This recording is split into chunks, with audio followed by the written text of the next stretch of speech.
Bismillahirrahmanirrahim. Alhamdulillah. Alhamdulillahirabbil alamin. Assalatu wassalamu ala asyrofil anbiya'i wal mursalin sayyidina Muhammadin wa ala alihi washabihi ajmain. Amma ba'd. Puji syukur kita haturkan kehadiran Allah Subhanahu wa taala karena dengan limpahan rahmat dan karunia-Nya kita bisa berkumpul di sini dengan keadaan sehat walafiat tanpa ada kekurangan suatu apapun. Sholawat serta salam tetap kita curahkan kepada junjungan Nabi Muhammad SAW karena atas perjuangan beliau dalam menyiarkan agama Islam yang hak, yakni agama yang diridhoi oleh Allah Subhanahu wa taala. Semoga dengan senantiasa kita sekalian termasuk ke dalam umatnya yang diberkahi dan dilindungi oleh Allah Subhanahu wa taala. Amin Allahumma amin. Hadirin yang dirahmati Allah Subhanahu wa taala, dengan ini saya menyampaikan sepatah ataupun dua kata sehingga dipatahkan menjadi sebuah kalimat yang berjudul hikmah di balik pandemi COVID-19. Dirasa amat sangat penting sekali jiwa sosial untuk diterapkan di lingkungan keluarga, saudara, bahkan masyarakat luas. Karena apa? Dengan adanya jiwa sosial, maka terjalinlah di antara kita saling peduli, saling memahami mengingat adanya COVID-19 ini. Yang mana saat ini adalah penyakit yang sangat-sangat berbahaya bagi diri kita maupun baik orang lain. Oleh karena itu, kita sebagai umat muslim harus adanya saling mengingatkan, saling memahami antara individu dengan individu lain. Perlu kita ketahui bahwa novel coronavirus atau yang biasa disebut dengan COVID-19 ini adalah virus jenis baru yang menular kepada manusia. Virus ini bisa menyerang siapa saja, baik dari bayi, anak-anak, orang dewasa, lansia, ibu hamil maupun ibu menyusui. Virus ini juga dapat berpindah melalui percikan, batuk, dan napas orang yang terinfeksi yang kemudian terhidup oleh orang sehat. Virus ini juga dapat menyebar secara tidak langsung melalui benda-benda tercemar. Virus akibat percikan ataupun sentuhan tangan yang tercemar oleh virus tersebut. Kasus ini awal mulanya berasal dari kota Wuhan, provinsi Hubei, Cina.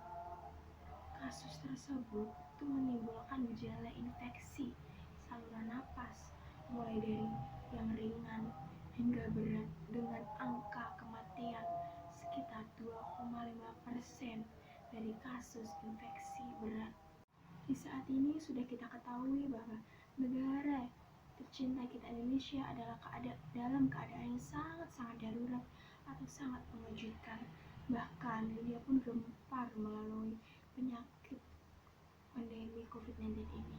Di Indonesia pun sudah banyak banget yang meninggal, bahkan sudah mencapai angka 2000 jiwa. Bahkan banyak tenaga medis pun yang telah menjadi korban dalam penyakit ini.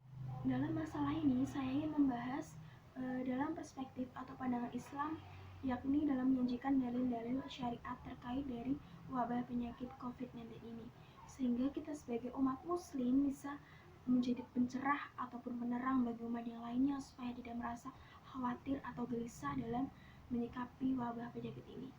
Namun harus kita ketahui bahwasanya Allah SWT telah menggariskannya di Lauhul Mahfuz dalam masalah ini, bahwa Allah tidak akan membebani seseorang sesuai dengan kesanggupannya.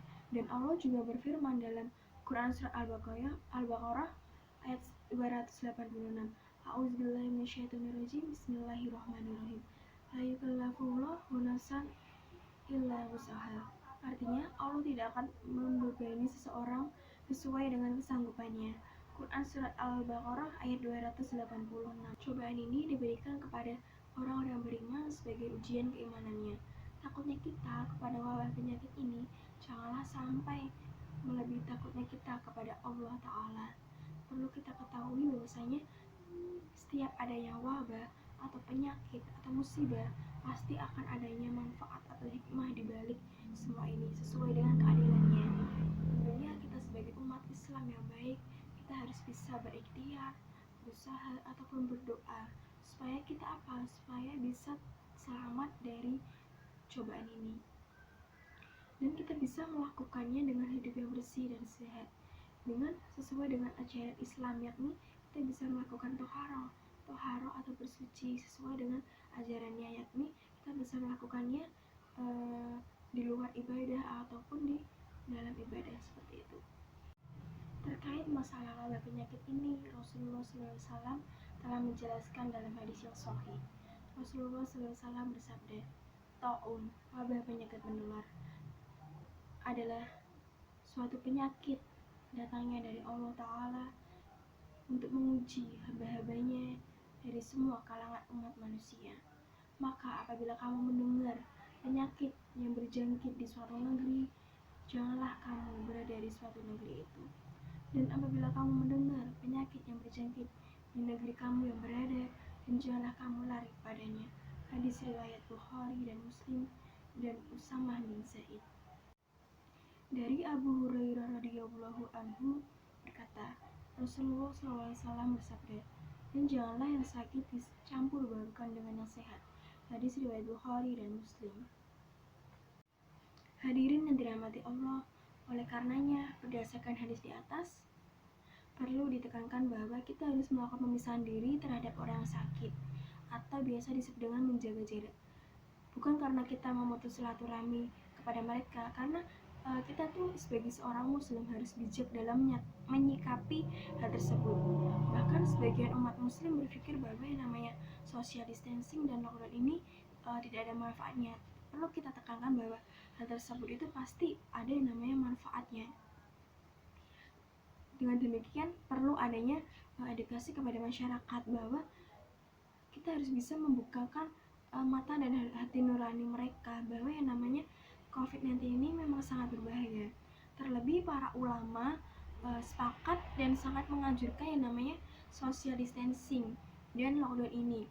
Bahkan isolasi pun dilakukan bukan karena faktor intimidasi, melainkan untuk mencegah penyebaran COVID-19 ini terhadap saudara kita yang masih sehat. Hadirin yang dimuliakan oleh Allah, kita sebagai seorang umat muslim yang bermukim di suatu tempat bila mana terjadi suatu wabah penyakit menular seperti COVID-19 ini, alangkah lebih baiknya kita bisa berdiam diri di rumah. Karena hal tersebut adalah solusi atau alasan terbaik supaya bisa memutus rantai penularan virus ini. Tak lupa kita sebagai seorang umat muslim tentunya kita harus bisa tetap menjalankan suatu kewajibannya, semisal kayak berdoa, berusaha, berikhtiar, karena Allah Maha Penolong dan Maha Penyayang bagi umatnya.